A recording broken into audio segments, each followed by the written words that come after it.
Let's start with question number 13। Question number 13 थोड़ा important है, तो इसे अच्छे से सॉल्व कर कर आपको एग्ज़ाम में जाना है। ठीक है, तो हम स्टार्ट करते हैं। Mister Perfect owns a gift shop, restaurant and a lodge in Shimla.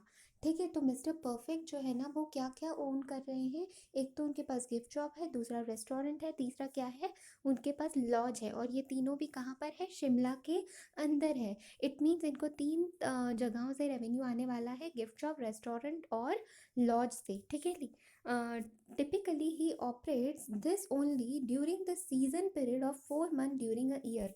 वो कह रहे हैं कि टिपिकली ये जो मिस्टर परफेक्ट है, ये सिर्फ जो तीनों बिजनेसेस हैं वो सिर्फ 4 महीने ही ऑपरेट करता है, और वो 4 मंथ को वो अपना सीजन पीरियड कह रही हैं।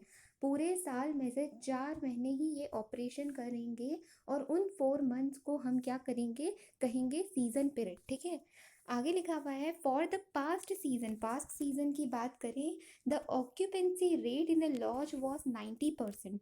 ठीक है, देखो एक तो होती है मैक्सिमम कैपेसिटी की, लॉज में कितने लोग आ सकते हैं, और एक होती है एक्चुअल ऑक्यूपेंसी, यानी कि कितने ने ऑक्यूपाइड की। ठीक है, तो उन्होंने कह रहे हैं कि पास्ट डेटा के हिसाब से, पास्ट सीजन के हिसाब से, तो यहाँ पर भी सीजन यानी कि 4 मंथ्स की बात कर रहे हैं, तो पास्ट सीजन के हिसाब से जो लॉज की ऑक्यूपेंसी थी, तो वो कितनी थी, 90% थी। And the level of activity of gift shop and restaurant eight 80%। तो देखो लॉज के वक्त हम ऑक्यूपेंसी बोलते हैं, लेकिन रेस्टोरेंट में जब आप जाते हो या गिफ्ट शॉप में जाते हो, तो वहाँ पर आप एक्टिविटी करते हो, यानी कि लेवल ऑफ एक्टिविटी बोला जाता है। वहाँ पर हमने कितने परसेंट लेवल ऑफ एक्टिविटी वहाँ पर कंडक्ट हुई है। ठीक है, तो यहाँ पर ऑक्यूपेंसी बोलते हैं, और यहाँ पर क्या होगा, शॉप के केस में और रेस्टोरेंट के केस में लेवल ऑफ एक्टिविटी कहा जाएगा। ओके, तो आगे क्या दिया गया है, तो हमें इन शॉर्ट ये जो टेबल में डेटा दिया गया होगा, अब ये क्या दिया गया है, the relevant data of the past season. तो ये पास्ट सीजन का डेटा दिया गया है, और हमने देखा कि पास्ट सीजन में ऑक्यूपेंसी कितनी थी। ऑक्यूपेंसी जो लॉज की थी वो 90% थी, गिफ्ट शॉप और रेस्टोरेंट की 80% थी। तो इट मीन्स ये जो हमें डेटा दिया गया है, तो ये पास्ट सीजन का होने के कारण जो हमें लॉज की डिटेल दी गई हुई होगी, तो वो 80% कैपेसिटी की दी गई होंगी। ठीक है, 100% की नहीं, जितना ऑक्यूपेंसी हुई थी उसी से रिलेटेड सेल्स, उसी से रिलेटेड कॉस्ट हमें दिए हुए होंगे। और साथ ही साथ गिफ्ट शॉप और रेस्टोरेंट के केस में भी जितनी level of activity past season में हुई थी, 80% हुई थी, तो उसी के 80% के ही सेल्स और 80% की ही हमें कॉस्ट दी गई हुई होगी। ओके, तो देखो हमें यहाँ पर तीन दिए गए हैं, गिफ्ट शॉप, रेस्टोरेंट और लॉज का कॉलम दिया है। उसी के बाद हमें दिया गया है सेल्स, और हमें एक्सपेंडिचर दिए गए हैं। एक्सपेंडिचर में अगर आप देखोगे तो कॉस्ट ऑफ सेल्स दिया गया है, उसके बाद supplies, insurance and taxes, depreciation, salary and electricity charges, फिर प्रॉफिट दिया है। इट मीन्स हमें क्या दिया है, expense minus expenditure is equals to profit दिया है। तो ये जो सेल्स है, ये जो आपको कॉस्ट दिए गए हैं, ये according to the level of activity या फिर according to the occupancy. Level of activity किस केस में कहेंगे, शॉप एंड रेस्टोरेंट के केस में, और लेवल ऑफ एक्टिविटी लॉज के केस में कहेंगे। तो ये डेटा जो दिया गया है, वो हमें जितना हमने ऑक्यूपाई किया, मतलब जितना हमारा लॉज ऑक्यूपाई हुआ था, उतना ही रेवेन्यू आया होगा। ओके, तो ये 80% पर है, लॉज का जो है वो 90% कैपेसिटी ऑक्यूपेंसी के हिसाब से हमें डेटा दिया गया है, और ये 80% ही लेवल ऑफ एक्टिविटी यूज़ की गई थी, तो उसी के अनुसार हमें क्या दिया गया है, सेल्स और उसके कॉस्ट दिए गए हैं ना। आप क्या बोलोगे, यहाँ पर तो हमें परसेंटेज, देखो हमें अमाउंट तो दी गई है, साथ ही साथ हमें परसेंटेज भी दिया है। तो आप बोलोगे अभी अभी मैडम आपने तो कहा कि ये जो शॉप और रेस्टोरेंट है, ये 80% लेवल ऑफ एक्टिविटी पर काम कर रहे हैं, और ये जो लॉज है वो 90% कैपेसिटी पर काम कर रही है। तो यहाँ पर 100 100 क्यों लिखा है, तो देखो यहाँ पर ये जो डेटा है ये ऑफ कोर्स 80 और 90%, इन दोनों के केस में 80% की कैपेसिटी पर और इनका 90% की कैपेसिटी पर ही दिया गया है। बट इनको सिर्फ हमने क्या किया है, परसेंटेज टर्म में लिखने के लिए इसको हमने 100 माना। ये क्यों किया गया है, फॉर ईज के लिए, यानी कि हमें थोड़ा इजी जाए कैलकुलेशन करते वक्त। बिकॉज हमने देखा है कि वेरिएबल कॉस्ट जो होते हैं, देखो अब जैसे कि कॉस्ट ऑफ सेल्स है, तो कॉस्ट ऑफ सेल्स ये डायरेक्टली रिलेटेड होता है। तो ताकि हम ये क्या करेंगे, इन्होंने ये परसेंटेज टर्म में क्यों लिखा है, इसको हमने 100% सिर्फ परसेंटेज टर्म में कन्वर्ट करने के लिए इसको 100% लिखा है। बिकॉज देखो इसका परसेंटेज 55% आ रहा है, तो इन शॉर्ट अगर ये 45,000 है तो इंटू 55% करोगे तो आपको 26,400 आ जाएगा। इसका भी 55% करोगे, 55% लोगे तो 35,200 आ जाएगा। उसी तरीके से सप्लाईज का भी। तो उन्होंने सिर्फ क्या किया है, यहाँ पर इसे परसेंटेज टर्म में कन्वर्ट किया है। इसे देखकर आप कंफ्यूज नहीं हो जाना कि ये 100% एक्टिविटी पर दिया गया है, नहीं। बिकॉज उन्होंने कहा था ये पास सीजन का डेटा है, और पास सीजन में हमने देखा था हमारी ऑक्यूपेंसी लेवल ऑफ एक्टिविटी इन दोनों के लिए 80% थी, इसके लिए 90% थी। ओके, तो अब क्या देखना है हमें, अब हम आएंगे हमारे एडिशनल इंफॉर्मेशन पर। तो एडिशनल इन्फॉर्मेशन जो मुझे दी गई है, एडिशनल इन्फॉर्मेशन में टोटल 4 पॉइंट्स दिए गए हैं। सबसे पहला बोला हुआ है cost of sales and supplies. Cost of sales and supplies यानी कि किन दोनों की बात करें, ये एक्सपेंडिचर की बात करें, उसमें भी कॉस्ट ऑफ सेल्स और दूसरा सप्लाईज, इन दोनों के बारे में बात कर रहे हैं। ठीक है। सेकेंड वर्किंग नोट अगर देखोगे तो वो इंश्योरेंस एंड टैक्सेस और डिप्रिसिएशन, इंश्योरेंस एंड टैक्सेस और डिप्रिसिएशन की बात करें। तीसरा वर्किंग नोट अगर आप देखोगे तो सैलरी से रिलेटेड बात कर रहे हैं। और फोर्थ वर्किंग नोट अगर आप देखोगे तो इलेक्ट्रिसिटी से रिलेटेड बात कर रहे हैं। ओके, तो अब इन्होंने कुछ ना कुछ हमें वर्किंग नोट्स एडिशनल इंफॉर्मेशन दी गई है, वो भी कॉस्ट से रिलेटेड। ठीक है, तो अब मैं क्या करूँगी, ये एडिशनल इंफॉर्मेशन रीड करने से पहले मैं क्या करूँगी, पहले हम आगे का क्वेश्चन रीड आउट कर देंगे। बिकॉज मैंने कहा था कि हम क्वेश्चन पढ़ते जाएं, फिर लास्ट में हम अगर रिक्वायर्ड पोर्शन पढ़ते हैं, हमें फाइंड आउट क्या करना है, हमें ये पता होना ज़रूरी है। बिकॉज उसके अकॉर्डिंग ही हम क्या करेंगे, हमारे क्वेश्चन से इंफॉर्मेशन लेते जाएंगे। तो मुझे रिक्वायर्ड पोर्शन पता होना चाहिए, अदरवाइज मैं इतना बड़ा क्वेश्चन पहले पूरा रीड आउट कर लूँगी, फिर वापस से मुझे क्वेश्चन पढ़ना पड़ेगा, उसमें से रिलेवेंट इंफॉर्मेशन निकालनी पड़ेगी। ठीक है, तो हम क्या करते हैं, हम पढ़ लेते हैं। हमें क्या बोला है, हमें बोला है ये एडिशनल इंफॉर्मेशन के बाद देखो यहाँ पर बोला है रिक्वायर्ड पोर्शन में, ये वाला पोर्शन भी मैंने छोड़ दिया है। तो यहाँ पर क्या बोल रहे हैं, विच ऑप्शन इज प्रॉफिटेबल। इसका मतलब मुझे कुछ दो ऑप्शंस दिए गए हैं। तो देखो ऑप्शंस दो यहाँ दिए गए हैं, mister perfect is interested in increasing his net income.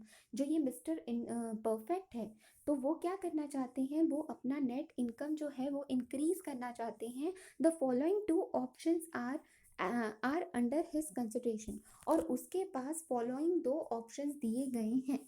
ठीक है, उसके पास क्या है, दो ऑप्शंस है। और उन्होंने हमसे रिक्वायर्ड पोर्शन में क्या पूछा है कि कौन सा ऑप्शन प्रॉफिटेबल है।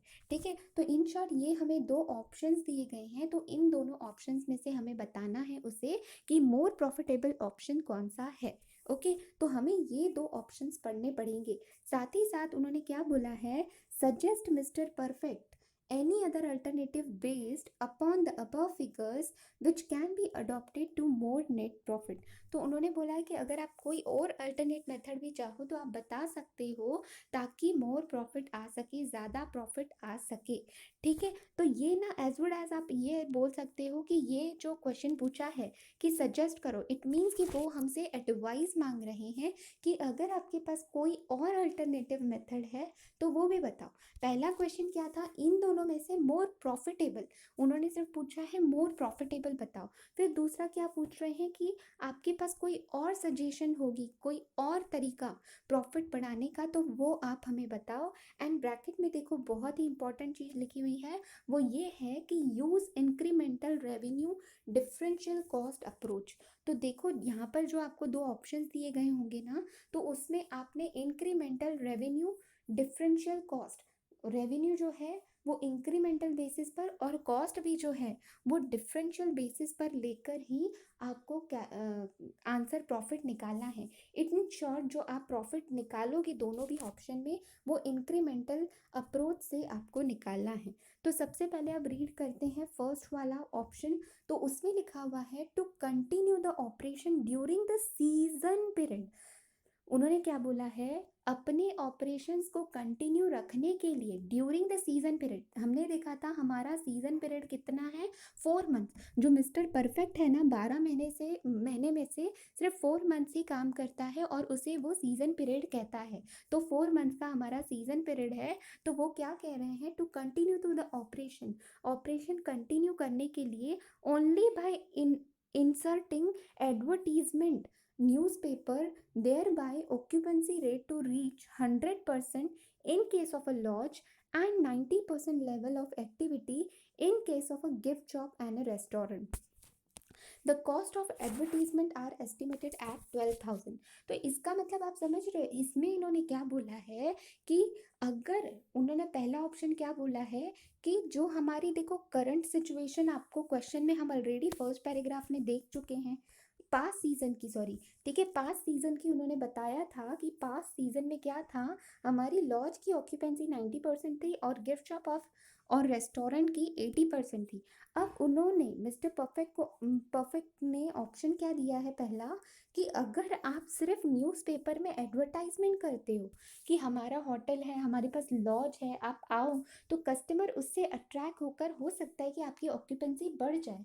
तो सिर्फ एडवर्टाइजमेंट करने से, और एडवर्टाइजमेंट का खर्चा उन्होंने बताया है 12,000।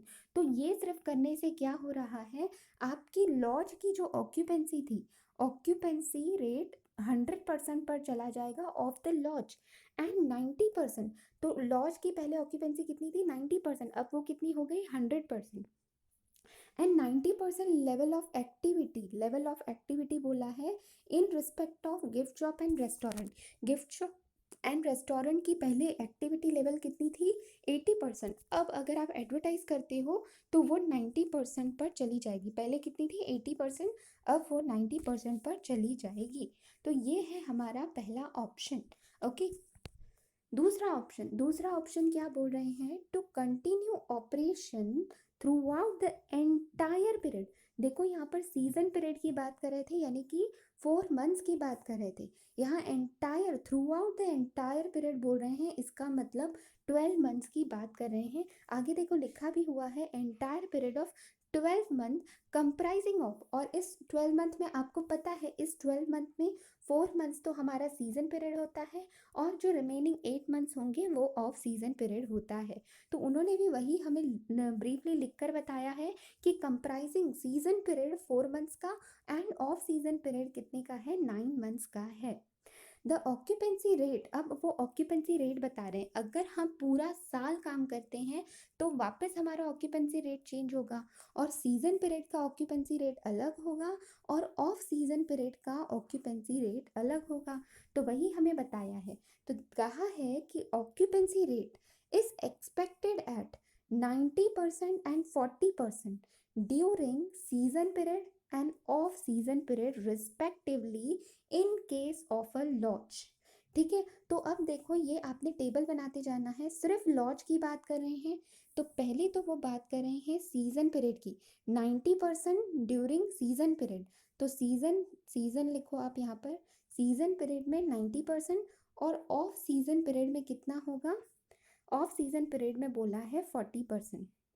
ओके, तो ये बोला हुआ है, आपको ऊपर लॉज लिखना है, सीजन पीरियड में 90, ऑफ सीजन में 40%। अब आगे आपको इसी के साथ रेस्टोरेंट का एक कॉलम बनाओगे और उसके बाजू में ही आप गिफ्ट शॉप का कॉलम बनाओगे। तो यहाँ इसके भी आपको सीजन और नॉन ऑफ सीजन के आपको लेवल ऑफ एक्टिविटी दिए हुए होंगे। तो हम आगे रीड करते हैं। तो in case of lodge, lodge का सीजन पीरियड और ऑफ सीजन पीरियड की दोनों की ऑक्यूपेंसी हमको बता दी गई। अब क्या बोल रहे हैं, the room rents are bound to reduce to 50% of original rate during off season period.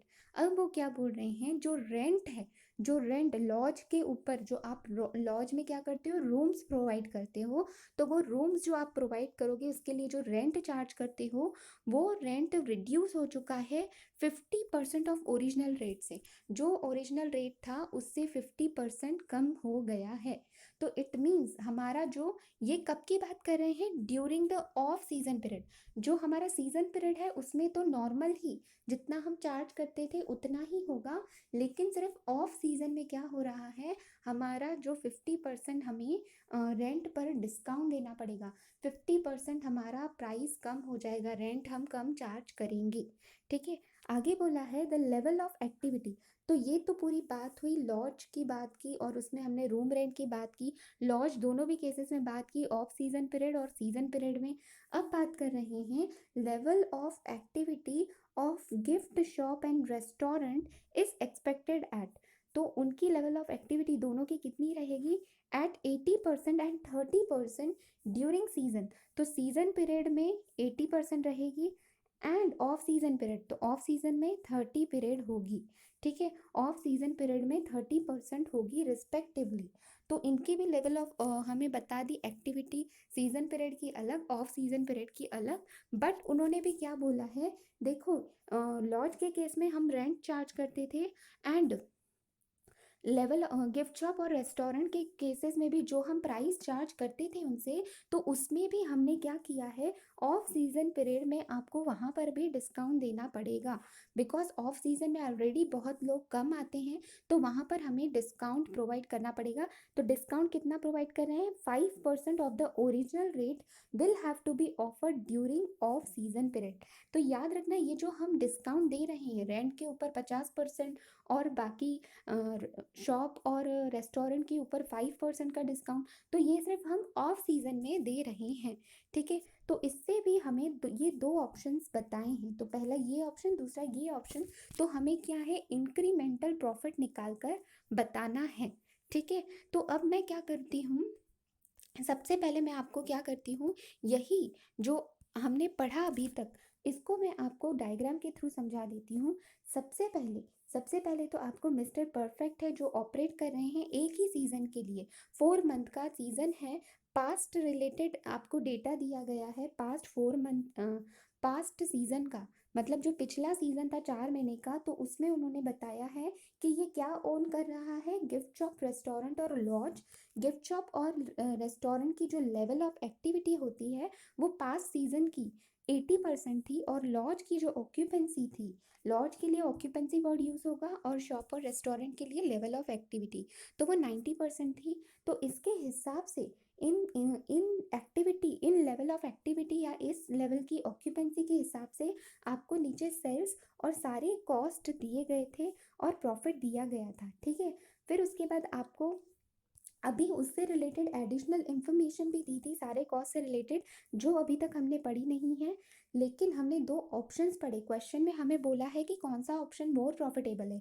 पहले वाले ऑप्शन में क्या बोला है, जो एग्जिस्टिंग सिचुएशन थी उसमें क्या था, एग्जिस्टिंग सिचुएशन यानी कि पास्ट सीजन वाला जो हमें डेटा दिया गया था, उसमें लेवल ऑफ एक्टिविटी 80% और ऑक्यूपेंसी लॉज की 90% थी। लेकिन फर्स्ट ऑप्शन में उन्होंने क्या बोला था कि अगर सिर्फ आप एडवर्टीजमेंट करते हो 12,000 की, और वो जो फर्स्ट ऑप्शन बात कर रहा था वो सिर्फ एक ही सीज़न की बात कर रहा था, यानी कि 4 मंथ्स की ही बात कर रहा था, तो वहाँ पर क्या बोला, अगर आप एडवर्टीजमेंट देते हो तो आपकी जो लेवल ऑफ एक्टिविटी है वो 90% हो जाएगी, और ये जो लॉज है उसकी ऑक्यूपेंसी 100% हो जाएगी। इसका मतलब आप अगर इंक्रीमेंटल निकालोगे तो पहले 80 थी अब 90 हो गई, तो 10% से इंक्रीमेंटल आपकी जो लेवल ऑफ एक्टिविटी है वो 10% से बढ़ रही है। यहाँ पर भी रेस्टोरेंट में भी 10%, और ये पहले 90 था अब 100% ऑक्यूपेंसी हो गई, तो तीनों भी 10% से बढ़ रही हैं हमारी लेवल ऑफ एक्टिविटी बोलो या ऑक्यूपेंसी लेवल बोलो। ये फर्स्ट ऑप्शन था हमारा। ठीक है, सेकेंड ऑप्शन में क्या था, सेकेंड ऑप्शन में भी देखो पहले एग्जिस्टिंग सिचुएशन से कंपेयर करना है। एग्जिस्टिंग सिचुएशन क्या थी, 80% लेवल ऑफ एक्टिविटी थी और लॉज की 90% ऑक्यूपेंसी थी। तो ऑप्शन 2 में आपको एंटायर पीरियड 12 मंथ्स की बात की है। तो एंटायर पीरियड को कैसे डिवाइड करेंगे, पहले तो फर्स्ट सीजन यानी कि 4 मंथ्स की बात करेंगे और रिमेनिंग बचे 8 मंथ। तो 8 मंथ को दूसरी लैंग्वेज में हम क्या बोलेंगे, 4 महीने का एक सीजन है, तो इसका मतलब 8 मंथ्स को हम 2 सीजन्स बोलेंगे। ठीक है, तो ये 2 सीजन्स है। उसके बाद तो फर्स्ट सीजन में उन्होंने क्या बोला है, पहले सीजन में तो 80% ऑक्यूपेंसी हो, लेवल ऑफ एक्टिविटी होगी 80 एंड ऑक्यूपेंसी 90% बोली है। एंड उन्होंने बाकी रिमेनिंग 8 मंथ्स के लिए बोला था कि 30% लेवल ऑफ एक्टिविटी होगी और ऑक्यूपेंसी 40% होगी।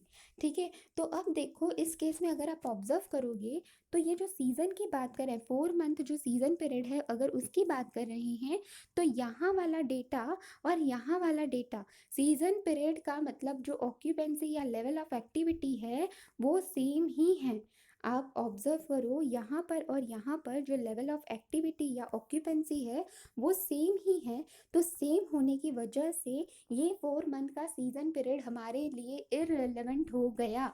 ठीक है, यहाँ पर जैसे कि हमने देखा था, यहाँ पर भी हमारा एक्टिविटी जितने से हम बढ़ रही थी, ये सिर्फ इंक्रीमेंटल वाला पोर्शन ही हमारे लिए क्या हो जाएगा, रिलेवेंट पार्ट। और उसी तरीके से यहाँ पर भी ये 4 मंथ्स की बात कर रहे हैं और यहाँ पर भी 4 मंथ्स और फिर 8 मंथ्स। 4 मंथ वाला डेटा तो एग्जैक्ट सेम है, कोई इंक्रीमेंट नहीं है, तो ये हमारे लिए इररिलेवेंट हो जाएगा। सिर्फ हम कैलकुलेशन किसके लिए करेंगे, इन 8 मंथ्स के लिए करेंगे। इन 8 मंथ्स के लिए हम इंक्रीमेंटल रेवेन्यू, इंक्रीमेंटल कॉस्ट निकालेंगे तो हमें इंक्रीमेंटल प्रॉफिट मिल जाएगा।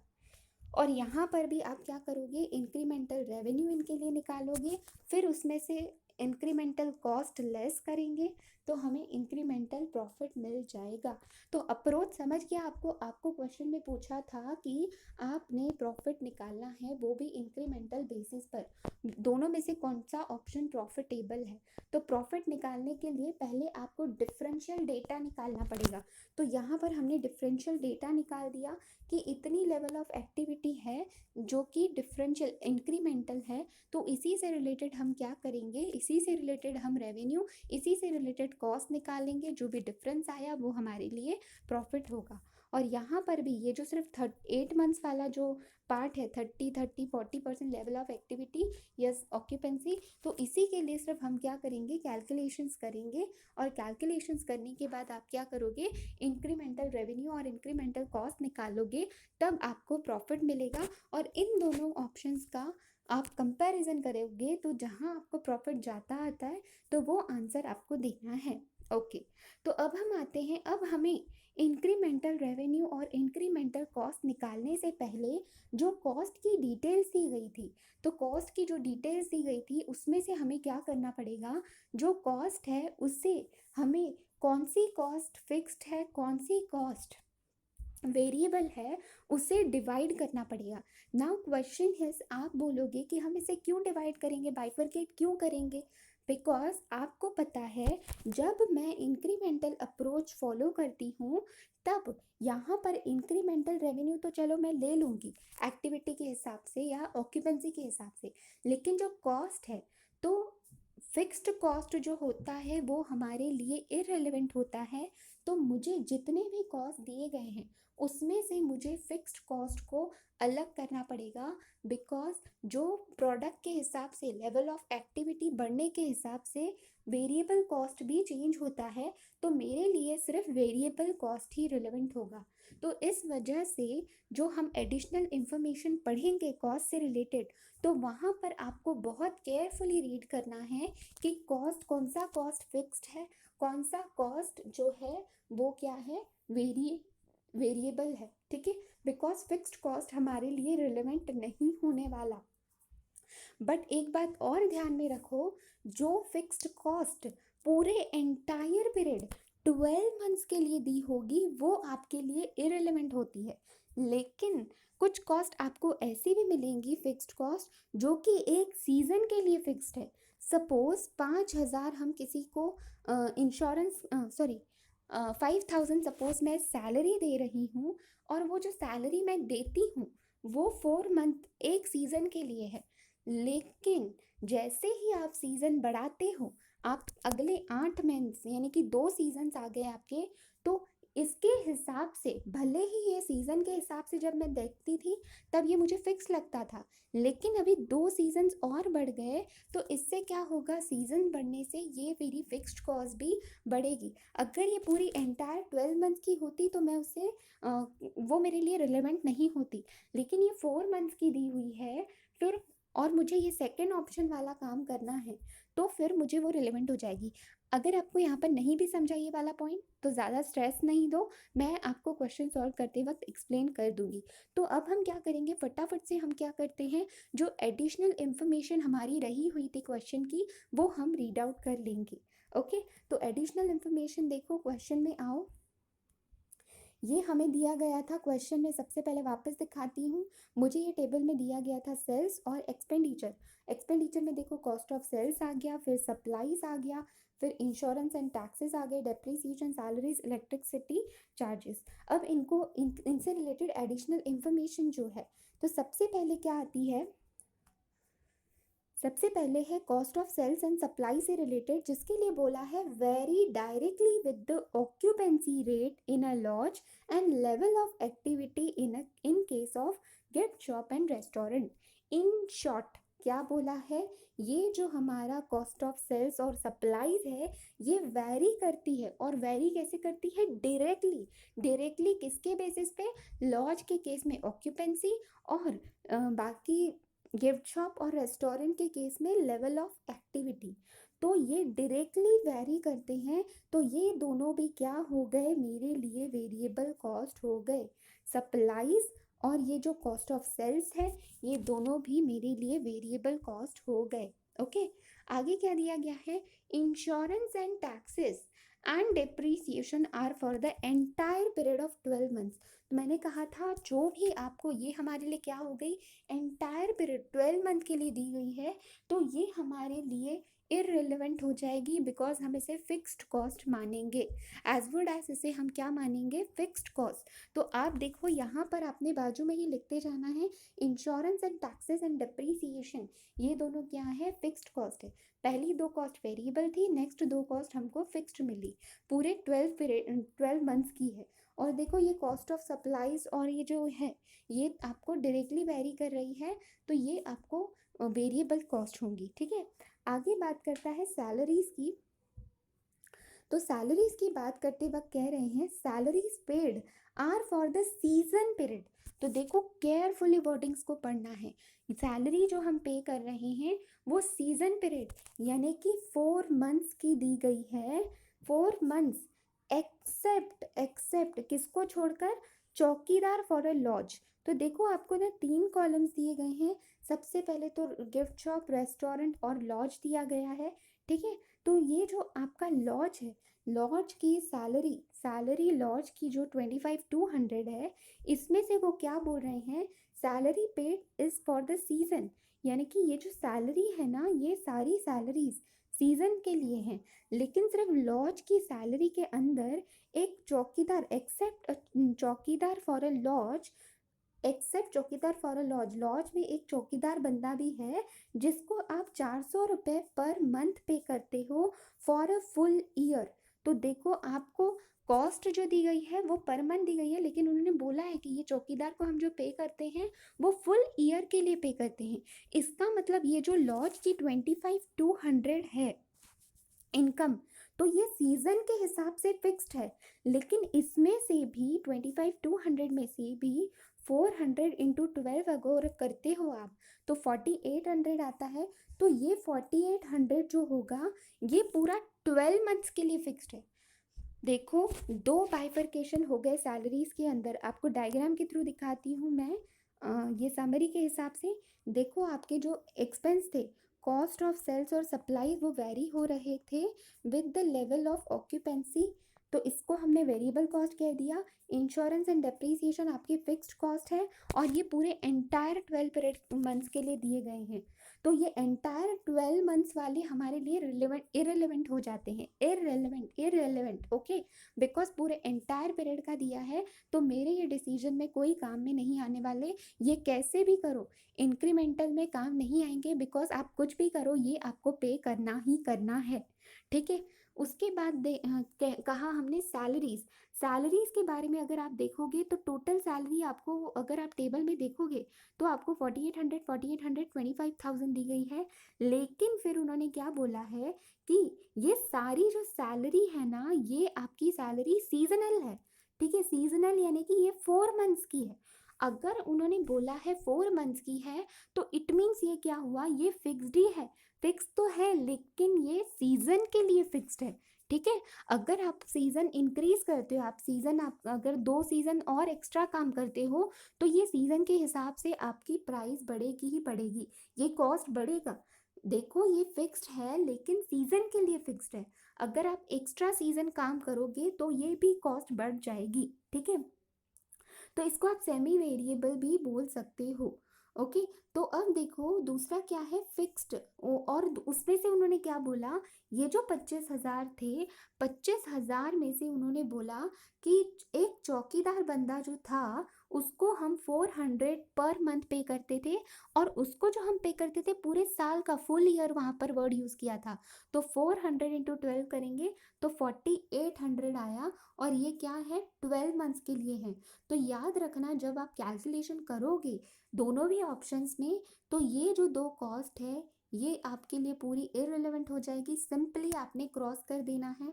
उसके बाद ये जो चौकीदार की सैलरी आएगी ये भी आपके लिए इररिलेवेंट हो जाएगी, कोई काम की नहीं है, बिकॉज ये आप 12 मंथ्स के लिए वैसे भी पे करते ही हो, चाहे आप 1 सीज़न के लिए काम करो, 2 सीज़न के लिए करो या 3 सीज़न के लिए करो, आप पैसा तो देते 12 मंथ्स का ही हो। लेकिन ये वाली कॉस्ट देखना, ये सीजनल वाली कॉस्ट हमारे लिए रिलेवेंट क्यों है, बिकॉज अगर मैं अब फिलहाल तो अभी मैं 4 महीने के लिए काम कर रही हूँ, सपोज हमने सेकेंड ऑप्शन में देखा था कि जब मैं एंटायर पीरियड के लिए काम करूँगी यानी कि 12 मंथ्स के लिए, ऑप्शन 1 जब मैं देखूंगी ना तो ऑप्शन 1 में तो हम 4 मंथ्स की ही बात कर रहे थे, तब ये वाली भी कॉस्ट मेरे लिए इरेलीवेंट हो जाएगी, बिकॉज ये 4 मंथ्स के लिए ये क्या है, फिक्स्ड है। लेकिन जब मैं एंटायर पीरियड की बात कर रही होंगी तो यही कॉस्ट मेरे लिए रेलेवेंट बन जाएगी, क्यों, बिकॉज 4 मंथ्स पहले हम काम कर रहे हैं, फिर हमने 8 मंथ्स और काम किया ऑफ सीजन में भी, तो मुझे इतनी सैलरी और देनी पड़ेगी। तो ये 4 मंथ्स की है, तो मैं मल्टीप्लाई बाय, और 2 सीज़न काम कर रही हूँ तो मल्टीप्लाई बाय 2 करना पड़ेगा, तो जो भी कॉस्ट आई वो मेरे लिए रिलेवेंट हो जाएगी। आगे दिया गया है इलेक्ट्रिसिटी चार्जेस से रिलेटेड पॉइंट, तो ये पॉइंट आई होप समझ आया होगा, बहुत ही इंपॉर्टेंट पॉइंट है। अब नेक्स्ट पॉइंट देखते हैं इलेक्ट्रिसिटी वाला। तो इलेक्ट्रिसिटी में क्या कहा है, इलेक्ट्रिसिटी चार्जेस इंक्लूड्स, अब इलेक्ट्रिसिटी चार्जेस में भी क्या इंक्लूड है, फिक्स्ड चार्जेस। तो फिक्स्ड चार्जेस आपको बताएं 640, 1920, 9900, और ये तीनों किसके लिए है, गिफ्ट शॉप, रेस्टोरेंट और लॉज के लिए। तो देखो ये जो आपको एक्सपेंसेस दिया गया है 960, 3200, 13500, तो इसमें से ये आपको लेस करना है, बिकॉज ये क्या है, फिक्स्ड है, और फिक्स्ड है तो मैंने आपको कहा था ये आपके लिए इररिलेवेंट बन जाएंगी, फिक्स्ड कॉस्ट आपकी इररिलेवेंट बन जाएगी। लेकिन जो बैलेंस अमाउंट बचा, balance amount varies directly with occupancy rate in case of a lodge and level of activity in case of gift shop and restaurant. तो वो बोल रहे हैं कि ये जो हमारी कॉस्ट है, इन कॉस्ट में से इन तीनों को हमने जब सब्ट्रैक्ट कर लिया तो जो भी बैलेंसिंग फिगर आएगी, बैलेंसिंग अमाउंट, वो वेरिएबल रहेगी, ठीक है। तो बैलेंसिंग फिगर वेरिएबल रहेगी, ये हमें नेक्स्ट पॉइंट में बोला है, और ये वैरी किसके अकॉर्डिंग करेगी, ऑक्यूपेंसी के हिसाब से और लेवल ऑफ एक्टिविटी के हिसाब से। आगे कहा है fixed electric charges are for the season. अब देखो मैंने क्या कहा था, ये फिक्स्ड चार्जेस आप डायरेक्टली डिसीजन नहीं ले सकते हो कि ये रिलेवेंट है या अरिलेवेंट, बिकॉज आपको देखना पड़ेगा कि ये 12 मंथ्स के लिए है या सिर्फ एक सीजन का फिक्स्ड कॉस्ट है, ठीक है। तो यहाँ पर क्या वर्डिंग्स बोला है, fixed electric charges are for the season, तो इसका मतलब ये फिक्स चार्जेस सिर्फ एक ही सीजन 4 मंथ्स के लिए हैं। तो जब आप सेकेंड ऑप्शन वाला जब आप करोगे एंटायर पीरियड वाला कैलकुलेशन, तो ये कॉस्ट भी सीजन आपके इंक्रीज होते हैं तो आप number multiply by 2, because 2 season आप ज़्यादा काम कर रहे हो तो ये भले ही फिक्स्ड है लेकिन ये एक सीजन के लिए कॉस्ट फिक्स्ड है, तो आपको मल्टीप्लाई बाय 2 करोगे तो ये कॉस्ट आपके लिए रिलेवेंट हो जाएगी। ठीक है, उसके बाद दिया गया है एक्सेप्ट।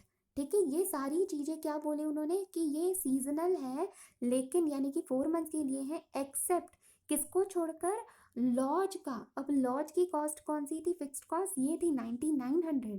तो वो बोल रहे हैं in case of a lodge where 6900 is for a season. तो इसमें भी फर्दर बाइफर्केशन बोला है, एक तो ये फिक्स्ड है, फिक्स्ड में से ये बोला है ये सीजन के लिए है, 6900 सीजन के लिए है, और बाकी जो 3000 है वो एंटायर 12 पीरियड मंथ्स के लिए है। तो मैंने बोला था जो फिक्स्ड कॉस्ट हमारे एंटायर 12 मंथ्स के लिए है वो हमारे लिए क्या है, इररिलेवेंट है, बिकॉज वो आप कितना भी काम करो आपको पूरे साल के लिए ही देना पड़ रहा है, तो वो आपके लिए क्या हो जाएंगे, इररिलेवेंट। लेकिन ये जो वैरी कर रहे हैं सीजन के हिसाब से जो फिक्स्ड कॉस्ट है, तो ये क्या हुई आपकी सेमी वेरिएबल हुई, तो ये क्या हुए आपके लिए रिलेवेंट हो जाएंगे। ठीक है, तो ये आपके लिए रिलेवेंट हो जाएंगे। तो यहाँ पर हमारा क्वेश्चन पूरा कंप्लीट होता है, हम पूरा रीड आउट कर चुके हैं। एक बार डायग्रामेटिकली मैं पूरा आपको समझा रही हूँ। तो मिस्टर परफेक्ट है जो कि सिर्फ 4 मंथ्स का एक सीजन के लिए काम करते हैं, एक सीजन उनका 4 महीने का है। उनके पास 3 चीज़ें हैं, एक तो गिफ्ट शॉप है, रेस्टोरेंट है, लॉज है। गिफ्ट शॉप और रेस्टोरेंट 80% लेवल ऑफ कैपेसिटी से काम करते थे पास्ट सीजन में, और लॉज 90% कैपेसिटी से काम करता था। फिर उन्होंने ये हमारे पास जो सेल्स और कॉस्ट की डिटेल्स दी गई है वो इन लेवल ऑफ एक्टिविटी के हिसाब से दी गई है।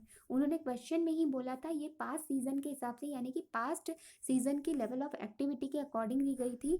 तो उन्होंने हमें सेल्स दिया है, ये दोनों हमने एडिशनल नोट्स में देखे कि ये वेरिएबल कॉस्ट है, ये किसके अकॉर्डिंग वेरी करेंगे, ये लेवल ऑफ एक्टिविटी और ऑक्यूपेंसी के हिसाब से वेरी करते हैं। इंश्योरेंस और डिप्रिसिएशन ये फिक्स्ड कॉस्ट है और ये 12 मंथ्स का है। तो मैंने बोला था जैसे ही आपको कोई फिक्स्ड कॉस्ट 12 मंथ्स का दिखता है तो वो आपके लिए इरेलीवेंट हो जाएगा। उसके बाद सैलरी, सैलरी में हमने देखा कि 2 चीज़ें बाइफरकेट की गई थी। ये तो पहले मैंने टोटल लिखी, उसके बाद एक जो सैलरी थी, कुछ सैलरी आपको 4 मंथ्स के लिए दी गई है। 4 मंथ्स वाली सैलरी जो सीजनल पीरियड की है वो भले ही फिक्स्ड एक सीजन के लिए, लेकिन वो वैरी करेगी अगर हम दूसरा सीजन भी अगर काम करेंगे तो। ठीक है, तो ये सेमी वेरिएबल हो गई, तो ये हमारे लिए रिलेवेंट होगी। लेकिन ये जो फिक्स्ड कॉस्ट है 12 मंथ के लिए चौकीदार को जो हमने पे की, तो वो हमारे लिए इरेलीवेंट हो जाएगी। तो अब तक हमारे लिए 2 कॉस्ट इरेलीवेंट हुए, एक तो ये इंश्योरेंस और टैक्सेस डिप्रिसिएशन, और दूसरा ये चौकीदार की फिक्स्ड सैलरी। तीसरा उन्होंने बोला था इलेक्ट्रिसिटी चार्जेस के ये टोटल एक्सपेंसेस हमें दिए थे, उसमें से कुछ सीजनल थे। सीजनल में भी उन्होंने क्या बोला था, सबसे पहले तो उन्होंने क्या बोला था कि ये फिक्स्ड है, फिक्स्ड तो है लेकिन सीजन वाइज फिक्स्ड है। ठीक है, ये फिक्स्ड है लेकिन सीजन के हिसाब से। उसमें से भी उन्होंने क्या बोला था, यहाँ पर पहले उन्होंने 9900 अमाउंट बोली थी, फिर 9900 का फर्दर बाइफर्केशन उन्होंने क्या दिया, 9900 में से उन्होंने कहा 6900 तो सीजनल है फॉर सीजन के लिए, और उसमें से 3000 जो है वो 12 मंथ्स के लिए है। इट मीन्स ये जो फिक्स्ड कॉस्ट है 12 मंथ वाली, ये इलेक्ट्रिसिटी चार्जेस हमारे लिए क्या हो जाएंगे, ये हमारे लिए इररिलेवेंट हो जाएंगे। तो इस टोटल कॉस्ट में से इन दोनों को फिक्स्ड एक्सपेंसेस को लेस कर देंगे तो ये मुझे वेरिएबल मिलेगी, और ये किसके अकॉर्डिंग वेरी करती है, लेवल ऑफ एक्टिविटी या ऑक्यूपेंसी के हिसाब से वेरी करती है। ठीक है, तो अब हमारा क्वेश्चन यहाँ पर कंप्लीट होता है। अब हम आंसर रीड करेंगे, तो आंसर फटाफट से देखते हैं। हमें आंसर सबसे पहले तो फर्स्ट ऑप्शन, तो फर्स्ट ऑप्शन का अगर आप आंसर देखोगे तो यहाँ पर देखो क्या लिखा हुआ है, फर्स्ट ऑप्शन दिया गया है। फर्स्ट ऑप्शन में आपको क्या करना है, पहले इंक्रीमेंटल रेवेन्यू निकालना है, फिर आप डिफरेंशियल कॉस्ट निकालोगे, फिर आपको क्या मिल जाएगा, excess of incremental revenue over differential cost, यानी कि ए माइनस बी करोगे तो अगर आपको प्रॉफिट आता है तो ये ऑप्शन हमारा कंप्लीट हो जाएगा। ठीक है, तो देखो मैं फटाफट बताती हूँ रेवेन्यू किस तरीके से, इंक्रीमेंटल रेवेन्यू किस तरीके से हम निकालेंगे। तो सबसे पहले तो मैंने बताया कि हमारी जो लेवल ऑफ एक्टिविटी थी, अगर हम हमारी समरी डायग्राम देखें तो समरी डायग्राम में आपने देखा था कि यहाँ पर हमें लेवल ऑफ एक्टिविटी देखी थी। एग्जिस्टिंग ऑप्शन में हमारी क्या थी लेवल ऑफ एक्टिविटी, 80%, 80% और 90%। और ऑप्शन वन में सिर्फ 12,000 खर्चा करने से एडवर्टीजमेंट पर हमारी ऑक्यूपेंसी और लेवल ऑफ एक्टिविटी बढ़ रहे थे। तो हमें इंक्रीमेंटल अप्रोच देखना है। तो अब हमारी लेवल ऑफ एक्टिविटी 10-10% से हर किसी में इंक्रीज हुई है। ठीक है, ये तो हमने परसेंटेज फॉर्म में बात की। अब हमें एक्चुअल रेवेन्यू निकालना पड़ेगा। तो रेवेन्यू अब आप क्या करोगे, क्वेश्चन में आपको रेवेन्यू दिया गया था, यहाँ पर ये रेवेन्यू दिया गया है तीनों का, ये 48,000, 64,000, 1,80,000। अब बिगेस्ट मिस्टेक जो होती है बच्चों से, स्टूडेंट से, जो समझ में भी नहीं आती, वो आप क्या करते हो, जैसे ही आपने इंक्रीमेंटल परसेंटेज निकाल लिए कि हमने इतनी एक्टिविटी ज़्यादा की है, तो आपको इंक्रीमेंटल जब रेवेन्यू निकालना होता है तो आप सिंपली क्या करते हो, 48,000 का 10%, यहाँ पर भी 10%, यहाँ पर भी 10%। कोइंसिडेंटली तीनों केसेस में डिफरेंशियल 10% आ रहा था। तो 10%, 10%, 10% आप करके आप एडिशनल रेवेन्यू निकाल देते हो, जो कि आप सबसे बड़ी गलती कर रहे हो। ओके, क्यों गलती कर रहे हैं, बिकॉज मैंने पहले ही बोला था ये जो डेटा दिया गया है हमें, वो पास्ट सीजन के हिसाब से दिया गया है। और पास्ट सीजन में इन दोनों की लेवल ऑफ एक्टिविटी कितनी थी, 80%, 80%, और ये लॉज की एक्टिविटी थी 90%। तो ये जो हमें 48,000, 64,000, 1,80,000 दिया है, ये हमें ये दोनों 80% लेवल पर बोला है और ये 90% लेवल पर बोला है। तो जब हम 10% कैलकुलेट करते हैं ना, तो जो हमें इंक्रीमेंटल हुआ है वो हमेशा जो हमारी टोटल रेवेन्यू होगा, यानी कि जो 100% रेवेन्यू है उसका हम 10% लेंगे, ना कि ये 80% ऑक्यूपेंसी या 80% लेवल ऑफ एक्टिविटी या फिर 90% ऑक्यूपेंसी का। समझ रहे हो, हम जो 10% इंक्रीमेंटल जो रेवेन्यू हमें मिलता है ना, वो हम 100% जो रेवेन्यू है उस पर लिया जाएगा। तो ये निकालना तो बहुत ही सिंपल है। अगर ये 80% है तो डिवाइडेड बाय 80 मल्टीप्लाई बाय 100 करेंगे, तो हमें 100% इनकम मिल जाएगी, 100% रेवेन्यू। ठीक है, और ये भी 64,000 है तो divided by 80% level of activity पे काम करता है, तो इंटू 100%। यहाँ पर 1,80,000 डिवाइडेड बाय ये 90% ऑक्यूपेंसी पे काम करता है, मल्टीप्लाई बाय 100, तो मुझे ये 100% रेवेन्यू मिल जाएंगे। ठीक है, तो देखो अभी उन्होंने वही किया हुआ है, 48,000 मल्टीप्लाई बाय क्या किया है उन्होंने, देखो डिवाइडेड बाय 80%, 80% करने के बजाय उन्होंने सिर्फ क्या किया है, डिवाइडेड बाय 80 लिखा हुआ है। अब देखो नीचे 80% लिखो, फिर न्यूमरेटर में वापस से 100 से मल्टीप्लाई करो, उससे अच्छा उन्होंने 100 लिखा ही नहीं है। तो और ये करने के बाद तो आपको देखो 48,000 को 80%, ये 80% है, तो 100% कितना, ये अगर आप निकाल लोगे ना, तो आपको 100% जो भी इनकम मिलेगी उस पर आपने क्या है, इंक्रीमेंटल रेट आपका कितना है, 10%। तो उस पर 10% आपको 6,000 आ जाएगा, तो इंक्रीमेंटल रेवेन्यू मिल जाएगा। उसी तरीके से भी रेस्टोरेंट और लॉजिंग के केस में भी किया हुआ है।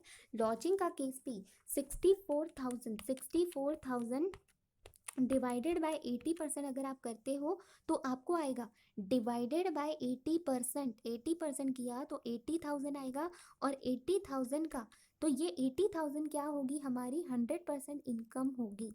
तो 100% इनकम का सिर्फ 10% इंक्रीमेंट हुआ है, तो 80,000 का 10% लिया तो ये 8,000 आएगा। उसी तरीके से ये 1,80,000 जो है ये 90% लेवल ऑफ एक्टिव ऑक्यूपेंसी का है। मुझे 100% ऑक्यूपेंसी निकालनी पड़ेगी। तो 100% ऑक्यूपेंसी कैसे निकालूंगी, 1,80,000 डिवाइडेड बाय 90% किया तो आंसर आता है 2 लाख। तो 2 लाख का 10%। इन शॉर्ट आप समझ रहे हो मैं क्या बोल रही हूँ। यहाँ पर जो मैंने ये बताया था, ये मुझे इंक्रीमेंटल लेवल ऑफ एक्टिविटी या इंक्रीमेंटल ऑक्यूपेंसी जो मिली है, ये मैं डायरेक्टली परसेंटेज, मुझे इंक्रीमेंटल रेवेन्यू निकालना होगा तो डायरेक्टली ये परसेंटेज मैं इस रेवेन्यू पर अप्लाई नहीं कर सकती। इस रिसिप्ट सेल्स रिसिप्ट पर अप्लाई नहीं कर सकती, बिकॉज ये तो 5 सीज़न की 80% या फिर 90% कैपेसिटी के हिसाब से है। पहले मुझे इसे 100% में कन्वर्ट करना पड़ेगा, फिर उस पर मुझे 10% मिलेगा। ठीक है, तो ये इंक्रीमेंटल रेवेन्यू एक बार आपको कैलकुलेट करते आ गया। तो अब फर्स्ट ऑप्शन की अगर बात करें, तो जितने भी हमारे एक्सपेंसेस थे, एक्सपेंसेस अगर मैं आपको दिखाऊं, तो एक्सपेंसेस में अब मैं फर्स्ट वाला जो ऑप्शन था वो सिर्फ एक ही सीज़न की बात कर रहा था। तो आपने देखना है कि कौन से कॉस्ट हमारे लिए रिलेवेंट है, कौन से इरेलीवेंट है। ठीक है, तो पहले तो ये दो ऑक्यूपेंसी लेवल के हिसाब से वेरी करते हैं, तो ये मेरे लिए रिलेवेंट हो गए। दूसरा, ये फिक्स्ड कॉस्ट टोटल 12 मंथ का था, ये इरेलीवेंट हो गया। ये जो सैलरी थी, ये 12 मंथ वाली तो आपको पता ही है इरेलीवेंट है। साथ ही साथ ये जो सीजनल है 4 मंथ की, ये भी मेरे लिए इरेलीवेंट हो जाएगी। फर्स्ट ऑप्शन के लिए इरेलीवेंट है, बिकॉज फर्स्ट ऑप्शन हमारा वैसे भी 4 मंथ्स का है और ये कॉस्ट भी 4 मंथ्स की है। तो मेरे लिए 4 मंथ्स के लिए तो ये कांस्टेंट ही रहने वाली है, कोई काम की नहीं। लेकिन सेकेंड ऑप्शन में जब मैं एंटायर पीरियड के लिए काम करूँगी, तब ये सीजनल वाली डेटा मेरे लिए रिलेवेंट हो जाएगा। उसी तरीके से इलेक्ट्रिसिटी चार्जेस के अंदर भी, चाहे वो फिक्स्ड एक्सपेंसेस सीजनल हो चाहे 12 मंथ के लिए हो, दोनों भी इरेलीवेंट हो जाएंगे। बिकॉज सीज़न अभी हम फिलहाल एक ही सीज़न की बात कर रहे हैं, तो ये 4 मंथ्स वाला वैसे भी सेम ही रहने वाला है दोनों भी सिचुएशन में। पास्ट सीजन वाला और प्रेजेंट सिचुएशन दोनों में सेम रहने वाला है, तो ये इरेलीवेंट हो जाएगा। तो सिर्फ मुझे खर्चों पर ही इंक्रीमेंटल रेवेन्यू आएगा। ये दो variable cost, cost of sales और कॉस्ट ऑफ सप्लाईज, और तीसरा है वेरिएबल इलेक्ट्रिसिटी एक्सपेंसेस। आपको दिखाती हूँ, ये इलेक्ट्रिसिटी एक्सपेंसेस है और ये वेरिएबल है। ठीक है, तो ये जो वेरिएबल आपको दिए गए हैं, ये वेरिएबल आपको काम आने वाले हैं। ये electricity variable, cost of sales और सप्लाईज। ठीक है, और ये जो तीनों भी है, तीनों भी क्या है, ये तीनों भी चेंज हो रहे हैं according to level of activity या फिर ऑक्यूपेंसी। तो देखो यहाँ पर है ना एक शॉर्टकट है, हम इस कैलकुलेशन को शॉर्टकट तरीके से कैसे कैलकुलेट कर सकते हैं। अब देखो आपको है ना, ये आपको पता चल गया है, टोटल इंक्रीमेंटल रेवेन्यू पता चल गया है। और हमें क्वेश्चन में देखो क्या दिया गया था, परसेंटेज टर्म में दिया गया था कि अगर आपका सेल्स 100% है, तो कॉस्ट ऑफ सेल उसका 55% होगा। तो 48,000 इंटू 55% करो तो 26,400 आता है। एंड ये 5% कॉस्ट ऑफ सप्लाईज, ये 5% है, मतलब 48,000 इंटू 5% करो तो आपको 2400 आएगा। तो उसी तरीके से कॉस्ट ऑफ सप्लाईज और सप्लाईज, ये दोनों हम क्या कर सकते हैं, ये प्योर वेरिएबल चार्जेस हैं। तो सिंपली ये 6,000 हमारा रेवेन्यू है, ये 6,000 मेरा रेवेन्यू है। तो मैंने ये 55% था और ये 5%, तो 6,000 पे 55% किया तो कॉस्ट ऑफ सेल्स मिल गया, और 5% किया तो सप्लाईज मिल गया। फिर रेस्टोरेंट का कैलकुलेट करेंगे, 8,000 हमारा रेवेन्यू है, तो उसका 55% कॉस्ट ऑफ सप्लाई होगा और 10% उसका सप्लाईज होगा। लॉजिंग के केस में अगर आपने देखा होगा, तो लॉजिंग के केस में यहाँ पर आपको कॉस्ट ऑफ सप्लाई कुछ भी नहीं दिया गया है, तो हमारा भी यहाँ पर नील आएगा, डैश आएगा। लेकिन सप्लाईज दिए गए हैं, सप्लाईज कितना दिया गया है, 8%। तो आपने देखो यहाँ पर भी क्या किया है, ये सप्लाईज जो है 20,000 यहाँ पर आया, उसका 8% लिया, तो 1,600 आपका वेरिएबल कॉस्ट आ गया। तो देखो ये इंक्रीमेंटल रेवेन्यू पर ही हमने क्या किया, डिफरेंशियल कॉस्ट निकाला है। उसी पर परसेंटेज हमने अप्लाई किया, तो ये मुझे कॉस्ट भी कितना मिला, डिफरेंशियल ही मिला। तीसरा क्या था, इलेक्ट्रिसिटी चार्जेस। तो इलेक्ट्रिसिटी चार्जेस का, अब देखो इलेक्ट्रिसिटी चार्जेस का यहाँ पर रेशो दिया गया है, परसेंटेज दिया गया है 2%, यहाँ 5% और यहाँ 7.2%। दूसरी जो सबसे बड़ी मिस्टेक होती है वो है यहाँ, जब आपने कॉस्ट ऑफ सप्लाईज और कॉस्ट ऑफ सप्लाईज, सॉरी, जब आपने कॉस्ट ऑफ सप्लाई किया था और दूसरा आपने जब सप्लाईज लिए थे, तो दोनों के आपने क्या किए, यहाँ से परसेंटेज कॉपी कर दिए। देखो 55%, 5%, आई एम सॉरी, ये 55%, 5%, 10%, 8%, तो यहाँ से हमने परसेंटेज टर्म में उठा लिए थे बिकॉज ये प्योर वेरिएबल चार्जेस थे। लेकिन आपको पता है इलेक्ट्रिसिटी चार्जेस की हमको क्या दी गई है, एक वर्किंग नोट एडिशनल इंफॉर्मेशन दी गई थी। और इस इलेक्ट्रिसिटी चार्जेस के अंदर कुछ फिक्स्ड है, फिक्स्ड फॉर द सीजन है यानी कि 4 मंथ्स के लिए, कुछ फिक्स्ड है जो कि 12 मंथ्स के लिए हैं, और उसमें से कुछ वेरिएबल थे।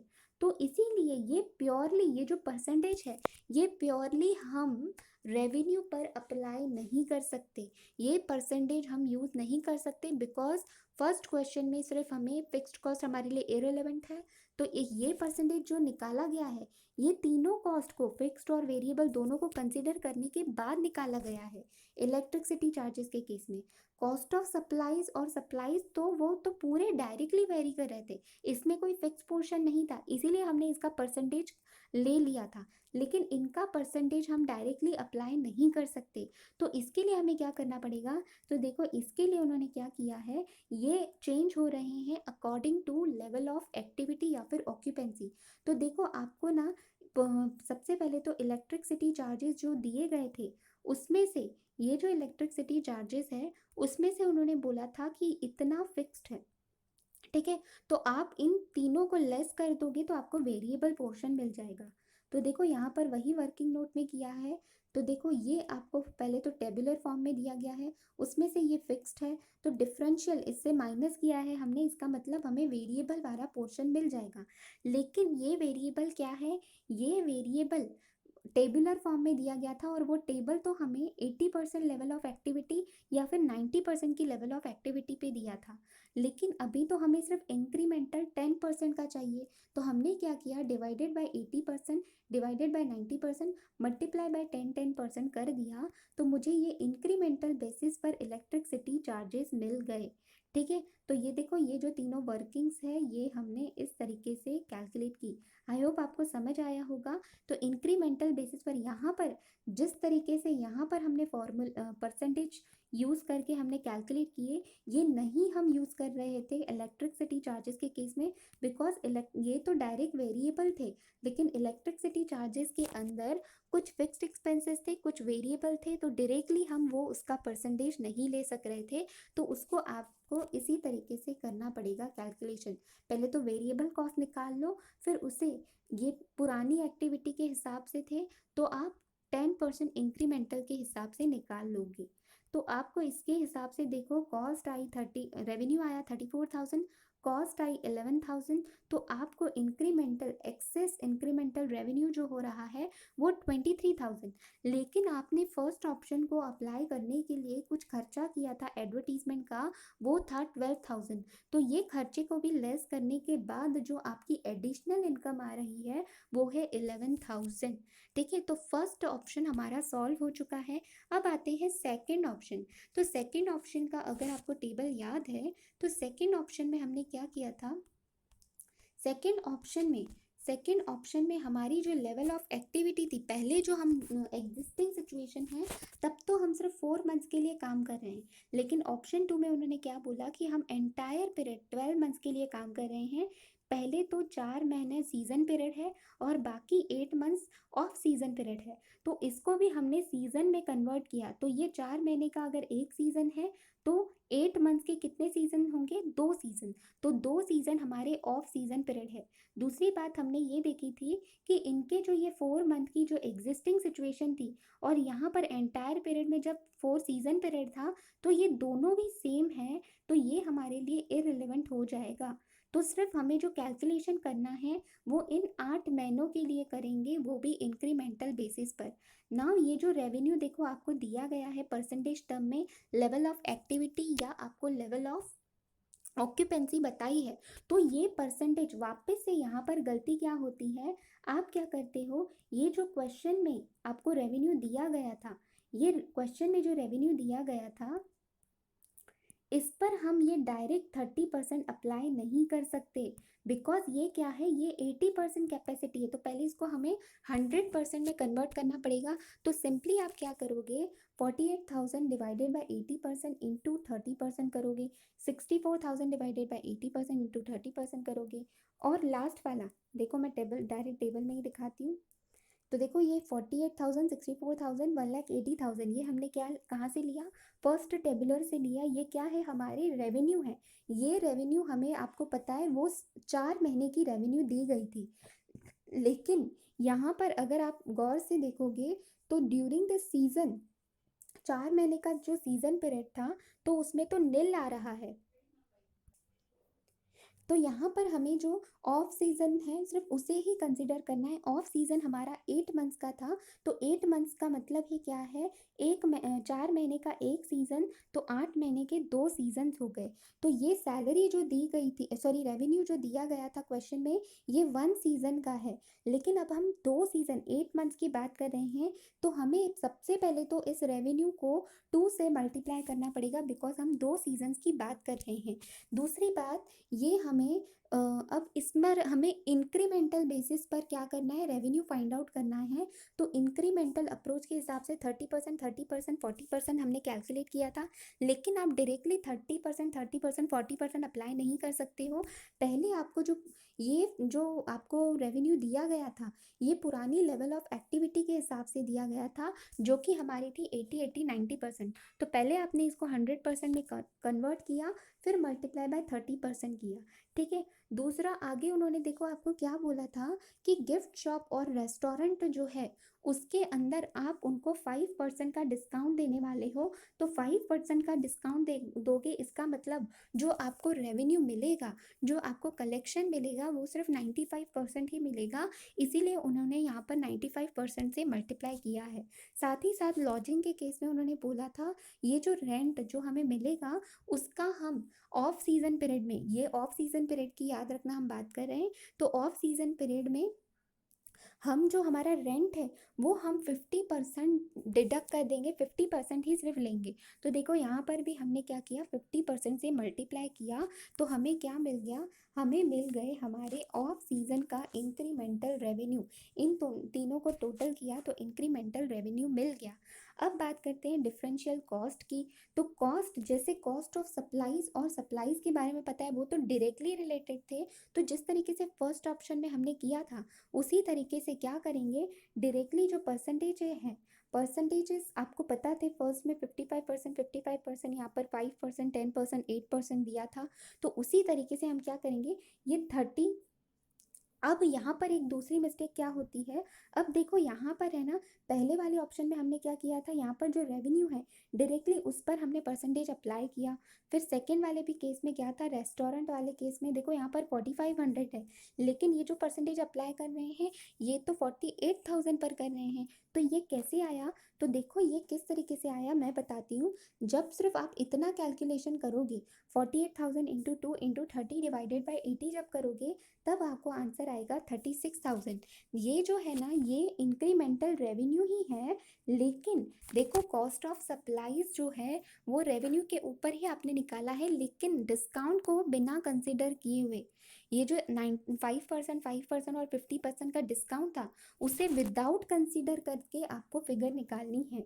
ठीक है। तो यहाँ पर जो भी आप फिगर्स देखोगे, तो देखो यहाँ पर 50% डिस्काउंट दिया था, तो 80,000 पर ये अप्लाई करने के बजाय उन्होंने 1,60,000 क्यों लिया है, बिकॉज उन्होंने ये कैलकुलेशन सिर्फ यहाँ इतनी कैलकुलेशन की, डिस्काउंट विदाउट कंसीडर किए हुए आपको ये डिफरेंशियल कॉस्ट उस पर अप्लाई करनी है। ओके। उसके बाद सैलरीज की बात कर रहे हैं। सैलरी, तो ये दोनों तो एक्सपेंसेस हो गए वेरिएबल। अब दूसरी बात मैंने क्या कही थी, सेकेंड ऑप्शन में आपके लिए रिलेवेंट कौन सी चीज़ें हो जाएंगी, एक तो ये दोनों तो हम ऑलरेडी देख चुके, ये वेरिएबल है तो ये तो रिलेवेंट रहेंगी ही। 12 मंथ वाली जो फिक्स कॉस्ट होती है, ये इरेलीवेंट होगी, यानी कि इंश्योरेंस और डिप्रिसिएशन इरेलीवेंट है। उसके बाद जो सीजनल है, सीजनल वाली है, वो रिलेवेंट हो जाएंगी, बिकॉज इसको सेमी वेरिएबल कहेंगे। 4 मंथ्स के लिए ये तो फिक्स थी, लेकिन जैसे ही हम और 8 मंथ्स काम कर रहे हैं तो ये कॉस्ट और हमें लगेगी। तो इन्हें 48,000 into two, sorry 4800 into two, 4800 into two, 20,400 into two.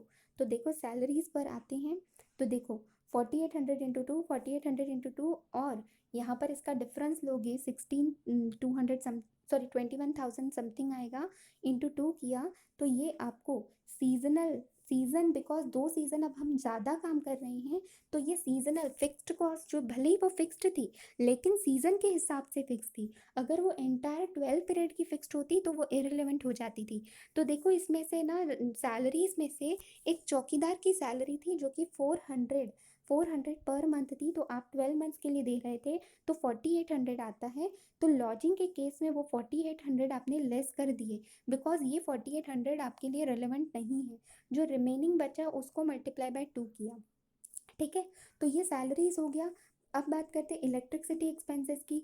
Electricity expenses में 3 बाइफर्केशन किए गए हैं। एक तो ये फिक्स्ड जो 12 मंथ के लिए फिक्स्ड है ये तो आपके लिए इररिलेवेंट हो जाएगा, लेकिन ये जो सीजनल है इसको आप, ये एक सीजन का है कॉस्ट तो आप इनको मल्टीप्लाई बाय 2 करोगे तो 640 into two, 1920 into two, 6900 into two. देखो फटाफट यहाँ 640 इंटू टू, 1920 इंटू टू और 6900 इंटू टू, तो ये यहाँ पर आपकी टोटल कॉस्ट आ गई। फिर उसके बाद इलेक्ट्रिसिटी वेरिएबल एक्सपेंस, अब ये वेरी कर रहे हैं according to the level of activity या फिर ऑक्यूपेंसी। लेकिन जिस तरीके से आपने कॉस्ट ऑफ सप्लाईज और सेल्स का जो आपने लिया था रेशो, क्वेश्चन में से आपने जो परसेंटेज लिया था उस तरीके से हम नहीं कर सकते बिकॉज इलेक्ट्रिसिटी के अंदर आपको 3 तरीके के कॉस्ट दिए गए हैं, तो वो परसेंटेज अगर हम लेंगे तो उसमें कुछ फिक्स भी है, कुछ सीजनल है, कुछ वेरिएबल है, तो वो गलत हो जाएगा। तो इसे हम लेवल ऑफ ऑक्यूपेंसी की हिसाब से वर्किंग नोट बनाएंगे। तो देखो वर्किंग नोट में क्या बनाया है, ये वर्किंग नोट ऑलरेडी हम देख चुके हैं। ये टोटल टेबुलर में हमें कॉस्ट दी गई थी, उसमें से ये वाली फिक्स्ड है तो रिमेनिंग अब इसको सब्ट्रैक्ट करेंगे तो हमें ये वेरिएबल पोर्शन मिल जाएगा। ये वेरिएबल पोर्शन क्या है, 80%। पुरानी लेवल एक्टिविटी के हिसाब से 80%, 80%, 90% थी, तो उसे डिवाइड करेंगे तो हमें 100% मिल जाएगी। फिर 100% पर हमें सिर्फ डिफरेंशियल कॉस्ट निकालना है तो 30%, 30%, 40% निकाला। फिर अब ये हमें एक सीज़न की कॉस्ट मिली। अब ये मल्टीप्लाई 2 करना आप भूल जाते हो, याद रखना ये मल्टीप्लाई 2 करना भूलना नहीं है। तो इसे मल्टीप्लाई बाय 2 करोगे तो हमें इलेक्ट्रिसिटी वेरिएबल एक्सपेंसेस भी मिल जाएंगे, तो टोटल कॉस्ट हमें मिल जाएगा। तो देखो दोनों भी ऑप्शंस में, फर्स्ट ऑप्शन सेकेंड ऑप्शन का भी अगर आप एक्सेस निकालोगे, ए माइनस बी करोगे तो आपका प्रॉफिट आ रहा है। तो उन्होंने हमसे बोला था which option is more profitable. First question पूछा था which option is more profitable, तो पहले ऑप्शन में हमारा प्रॉफिट कितना आ रहा था 11,000 और दूसरे ऑप्शन में हमारा प्रॉफिट आ रहा है 10,880। तो वहाँ पर हमने लिखा कि comparison of the first and the second option clearly shows that first option is better. First option better क्यों है, as it is more profitable because इसमें प्रॉफिट 11,000 का है, ठीक है। Under first option the earnings are more by 120 से earning कैसे, वहाँ पर 11,000 थे और सेकेंड ऑप्शन में 10,880, इसका मतलब 120 रुपीज़ हमें ज़्यादा मिल रहे हैं in comparison with second option. साथ ही साथ उन्होंने दूसरा क्वेश्चन क्या पूछा था कि आप हमें सजेस्ट करो कि कोई आपके पास अल्टरनेटिव ऑप्शन है क्या। तो Mister Perfect should go for the advertisement insertion and also continue to operate all the operation during the off season period as well. तो देखो हमने सजेशन क्या दी, हमने ये सजेशन की दी कि देखो आपके जो दोनों ऑप्शन है, एक तो पहला ऑप्शन एडवर्टीजमेंट वाला और दूसरा ऑप्शन क्या था एंटायर पीरियड काम करने वाला, तो ये दोनों भी ऑप्शंस आप क्या कर लो, अडॉप्ट कर लो बिकॉज दोनों में आपका प्रॉफिट हो रहा है, ठीक है। तो दोनों अडॉप्ट करने से this will give him maximum net earning, इससे आपको क्या मिलेगी, मैक्सिमम अर्निंग मिलेगी based on the relevant data shown above the. तो एडिशनल अर्निंग हमारी कितनी बढ़ जाएगी, एडवर्टीजमेंट की वजह से 11,000 और ऑफ सीजन में बिजनेस कंटिन्यू करने की वजह से 10,880, तो टोटल एडिशनल अर्निंग्स कितनी हो जाएगी 21,880, ठीक है। ये अगर आप क्वेश्चन लिखना, आंसर लिखना भूल जाते हो तो यहीं के यहीं आपके 2 या 2.5 मार्क चले जाएंगे। जाएंगे। बहुत ही सिंपल आंसर है, तो ये भी सजेशन आपको देकर आना है। 2 मार्क्स तो सिंपली ईजीली मिलने वाले होंगे, तो वो भी चले जाएंगे। तो ये आंसर याद रखना, ठीक है। तो यहाँ पर हमारा ये क्वेश्चन कंप्लीट होता है। आई होप आपको समझ आया होगा। Thank you so much.